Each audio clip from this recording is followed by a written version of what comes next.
Du hast wenigstens Kathi. Ich wäre froh, wenn eins meiner Kinder dabei wäre.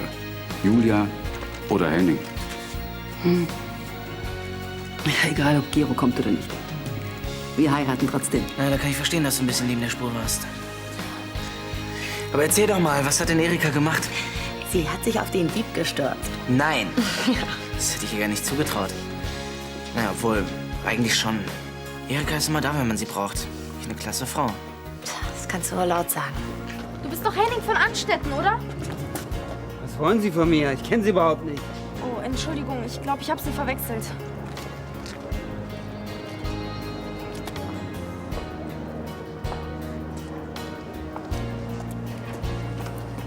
Kathi!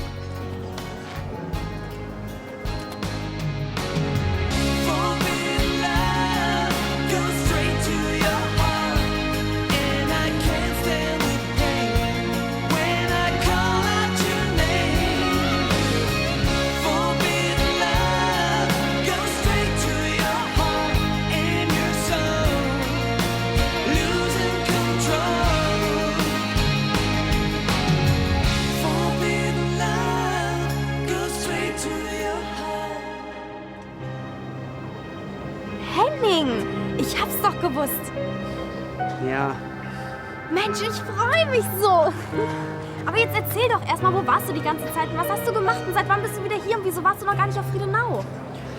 weil ich genau wusste, wie neugierig du bist. Wundert dich das, nachdem du einfach so verschwunden bist? Siehste. Sag mal, wie lange warst du überhaupt weg?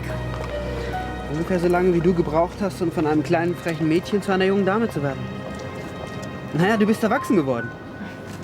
Danke. Aber jetzt erzähl doch mal, was hast du denn alles getan?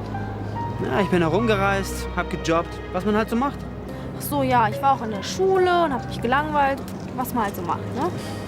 Sollen wir nicht lieber im No Limits weiterreden? Keine Widerrede? Also los!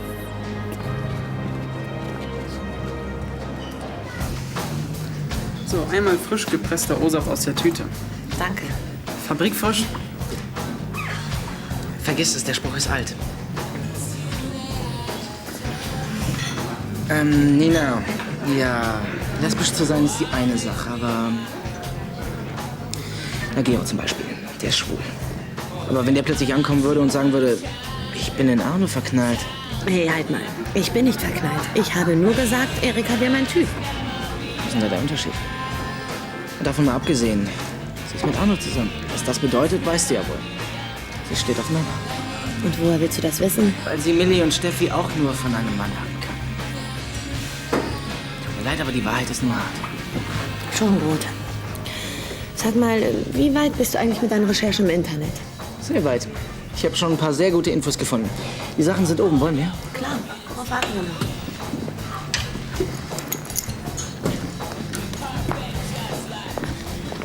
Schreibst du die Getränke auf meine Rechnung? Mach ich. Ach, und denk bitte dran, die Wände sind dünn. Wir gehen hoch, um zu arbeiten. Nennt man das jetzt so? Kommst du?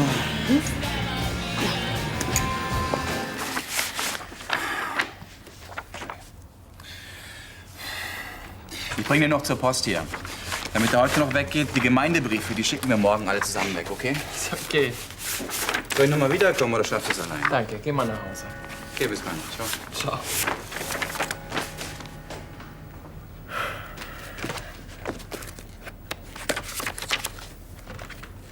Ja, und dann hat Sophie Fiona ganz schonend den Umbau hier beigebracht. Ja, aber ist doch toll geworden. Wirklich, gefällt mir. Oh, entschuldige bitte. Ja, hallo? Hi, ich bin's, Patrick. Was willst du? Ich wollte mal mit dir reden. Ich wüsste nicht, worüber. Kathi, so kann das doch nicht weitergehen. Zwischen Jackie und... nie etwas sein. Falls doch, wird es einen weiteren Taxifahrer mit Studienabschluss in der Stadt geben. Verstanden? Kathi, du willst doch nicht im Ernst mein Leben zerstören. Das hängt ganz von dir ab. Kathi. Kathi?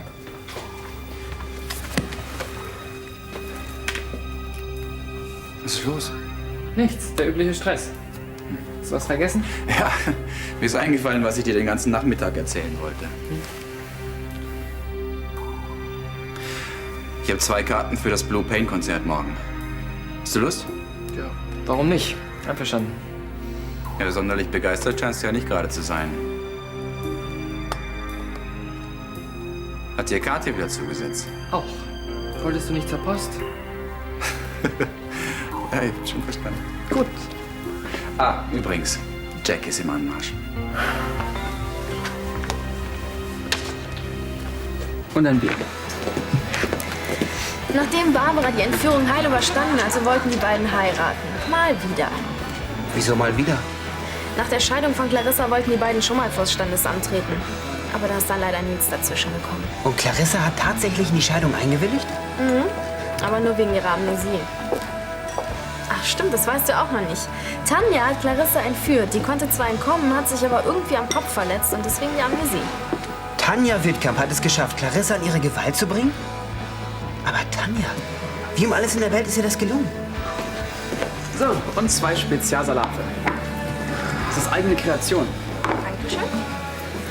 Nachdem du verschwunden warst, hat sich herausgestellt, dass Tanja überhaupt nicht schwanger war und sie hat dann fluchtartig die Stadt verlassen. Zurückgekommen ist sie dann als die Frau von Christophs Bruder.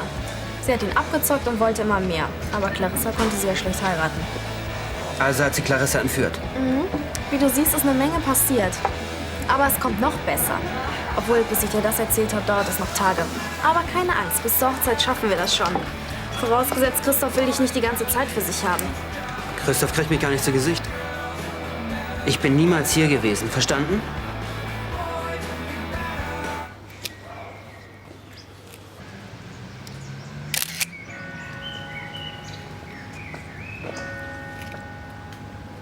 Na, kann ich dir helfen? Oh, Patrick. Entschuldige, ich wollte dich nicht erschrecken. Ach, schon gut. Sag mal, täusche ich mich oder waren wir heute Morgen verabredet? Nein, da täuscht dich nicht. Entschuldige, ich wollte dich nicht versetzen, aber die Druckerei, die hatte Probleme mit dem Gemeindebrief. Und da hättest du nicht mal anrufen können. Morgens um 6:30? Naja, und außerdem hätte ich dir eh nicht beim Fotografieren helfen können, da ich noch so viel Schreibkram zu erledigen hatte. Naja, schon gut. Hauptsache, du kannst mir jetzt helfen. Komm. Nee. Ich fürchte, du musst auch jetzt auf meine Hilfe verzichten. Ja, aber wieso das denn? Na, Tillmann ist nicht da und der Gemeindebrief muss noch eingetütet werden. Ja, und was ist jetzt mit dem Kalender? Jackie, das schaffst du doch auch ganz gut ohne mich, oder? Tschüss.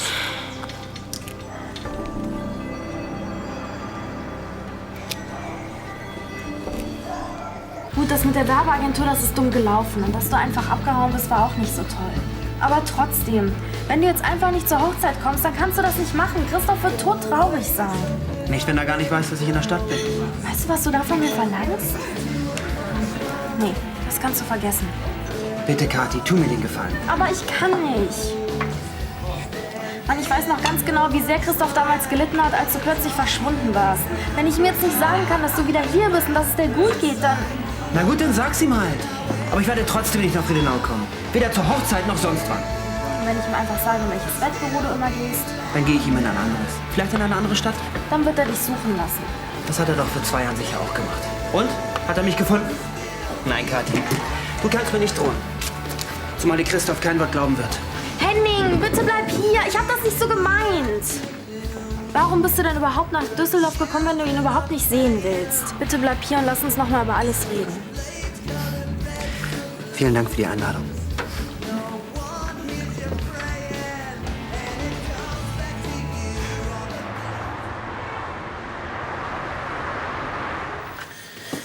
Der Einfluss afrikanischer Rhythmen in der Popmusik des 20. Jahrhunderts. Indische Einflüsse in der europäischen Musik am Beispiel der Beatles. Weißt du, was das Problem ist? Das ganze Zeug interessiert keine Sau. Muss viel praktischer sein. Die Leute wollen was hören. Musik. Keine Angst, ich werde denen schon einen Beitrag vor die Füße knallen, dass denen die Boxen dröhnen. Das klingt, als hättest du ein Konzept. Nicht nur ein Konzept, ich habe auch eine super Idee. Na, da bin ich ja gespannt. Wir besorgen uns die Instrumente, auf denen die Einheimischen immer so rumspielen. Zum Beispiel afrikanische Trommeln, indische Banjos und diese Teile, auf denen die Australier mal rumblasen, die Didgeridoo. Ja. Ja, und dann machen wir eine Session. So als Crossover-Fusion. Hört sich interessant an. Muss ich nur noch gute Instrumente besorgen. Na, ich mache mich am besten direkt auf den Weg. Dann kann ich auch direkt das Buch mitbringen, das du mir eigentlich besorgen wolltest. Hörst du mir überhaupt zu? Klar. Und morgen kommt der Weihnachtsmann. Du denkst an Erika, stimmt's? Bist du Hellseher oder was? Versteh mich jetzt nicht falsch, aber wenn ich eins im Leben gelernt habe, dann das. Es gibt immer 2 Wege, aus der Sackgasse rauszukommen.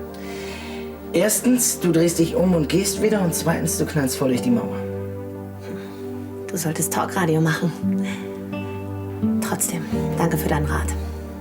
War mein Vergnügen.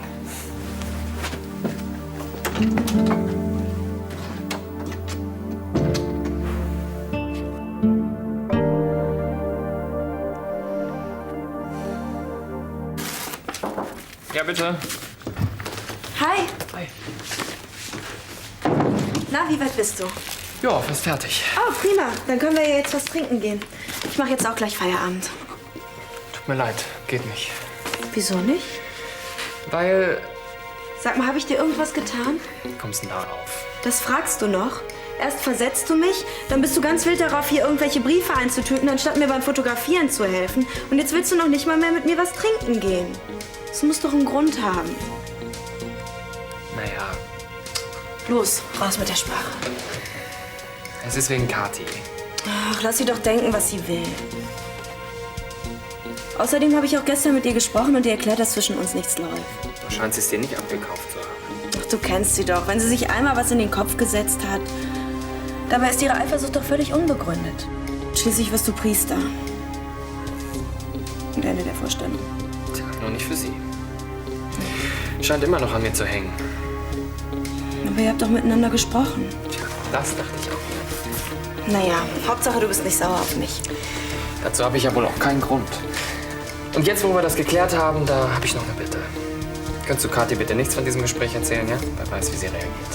Ja, kein Problem. Kommst du jetzt mit? Lass mal. Wie du willst. Tschüss. Ciao.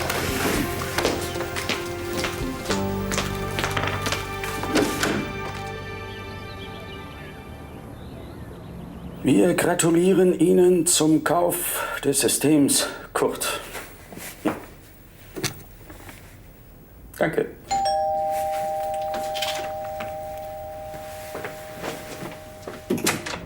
Nina, kommen Sie rein. Danke. Ach, wenn Sie zu Frank wollen, der ist leider schon weg. Eigentlich wollte ich zu Erika. Muss ich Sie wieder enttäuschen, die ist auch nicht da. Tja, dann vielleicht ein anderes Mal. Ja. System Bruno? Kup. Die Schrauben sind zu kurz und man braucht 2 Leute zum Aufbau. Aha, Sie scheint sich ja auszukennen. Tja, die Dinger heißen zwar in jedem Land anders, haben aber alle denselben Haken. Worauf warten Sie noch? Nach Ihnen. Danke. Ja, ja. Ja, in Ordnung. Ja, ja. Können sich darauf verlassen, ich werde da sein. Ja, tschüss. Hi. Hi. Ich will gar nicht wissen, was passiert ist. Pfarrer Ignatius Triebel ist krank geworden und ich muss die Abendmesse für ihn machen. Und was mit dem Konzert? Ist soeben gestorben. Oh, schade eigentlich. Das kannst du laut sagen. Der Herr hat's gegeben und er hat's auch wieder genommen. Das ist bestimmt die Strafe für die vielen kleinen Liebensünden, die du letzte Woche begangen hast. Ha, ha, ha. Sehr witzig. Nein, jetzt mal im Ernst. Was machst du denn jetzt mit den Karten? Keine Ahnung. Hast du Lust, alleine hinzugehen?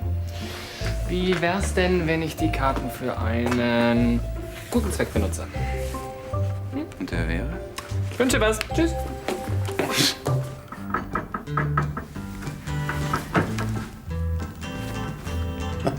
Held. Wozu brauchen Sie das Ding eigentlich? Ich brauch's gar nicht.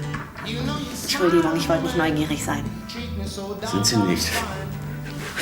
Erika wird in der nächsten Zeit ihre Tätigkeit etwas mehr nach Haus verlegen. Ihre Agentur wird renoviert. Wir richten hier eine Art Ausweichbüro ein.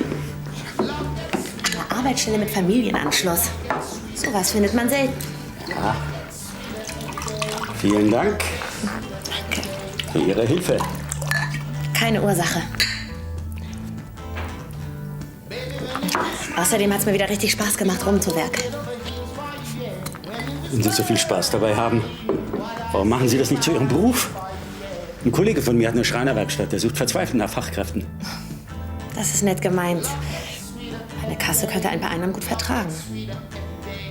Aber jeden Tag irgendwas zusammenbauen, dazu bin ich doch zu sehr Kopfmensch. Sie Kopfmensch? Ich dachte eher das Gegenteil. Ich habe Sie für den emotionalen Typ gehalten. Bei einigen Dingen muss man eben aus dem Bauch raus handeln. Bei anderen hingegen...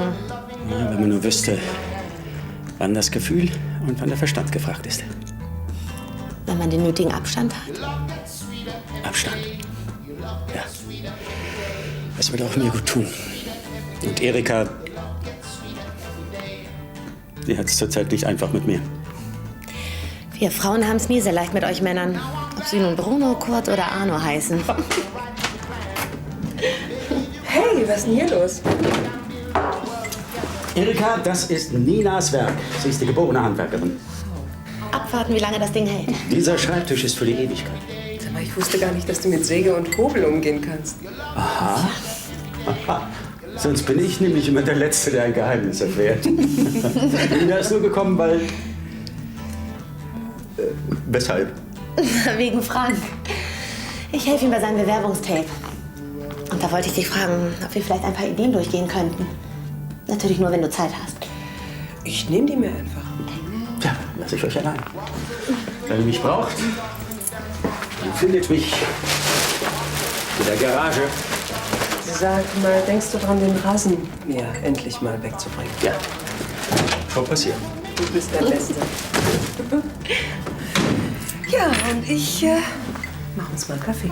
Oh ja. Setz dich doch schon mal ins Wohnzimmer. Ist Jackie oben auf ihrem Zimmer? Nein, ich glaube nicht. Ich werde mal nachschauen, wo sie ist. Danke.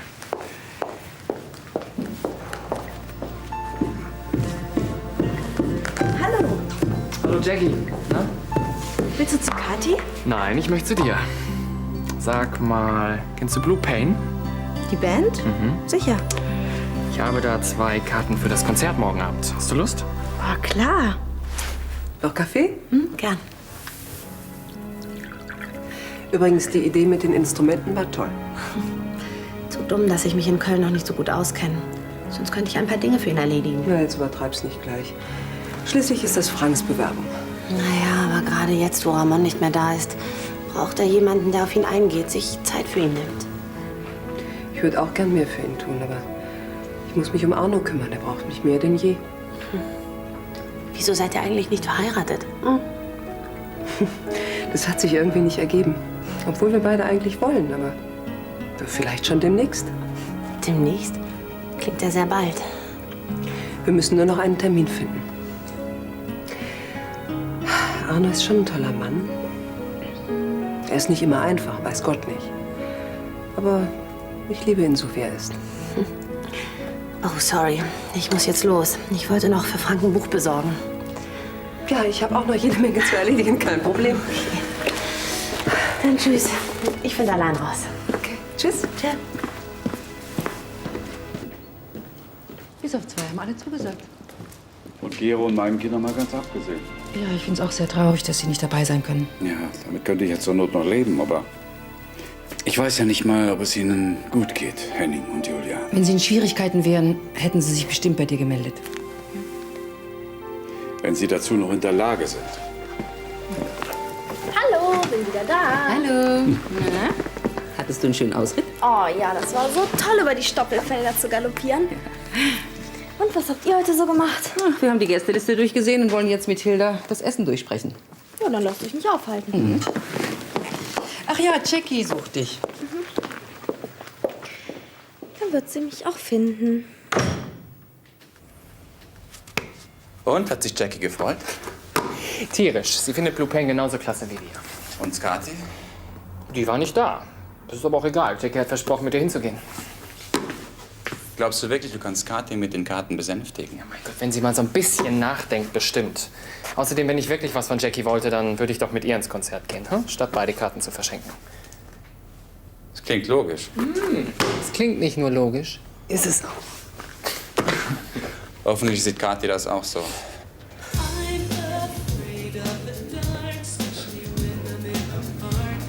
Wusste ich doch, dass du hier steckst. Hi. Na? Was sagst du zu meiner Ausbeute? Toll. Muss mich gerade überschlagen vor Begeisterung. Entschuldigung, ich musste gerade an was denken. Und an was oder an wen? Ich war gerade bei Erika. Und? Du hattest recht. Sie steht nur auf Männer. Und sie will Arno heiraten. Sag ich doch. Sie geht mir nur einfach nicht aus dem Kopf. Immerzu muss ich an sie denken. Und wenn wir zusammen sind... Ja, ich glaube, ich kann mir das vorstellen. Wie war das nochmal mit der Sackgasse? Es führen nur 2 Wege raus. Vielleicht ist es das Beste, wenn ich jetzt umkehre, bevor ich mit dem Kopf noch gegen die Mauer knall. Und wie willst du das anstellen? Erstens, ich halte mich von Erika fern. Und zweitens? Ich stürze mich in deine Arbeit. Das lenkt mich bestimmt ab. Ah, da bist du ja. Wie war dein Ausritt? Ja, ganz gut. Auch ein? Nee. Aber? Was ist denn los? Ich habe Henning gefunden. Ja, das ist doch toll.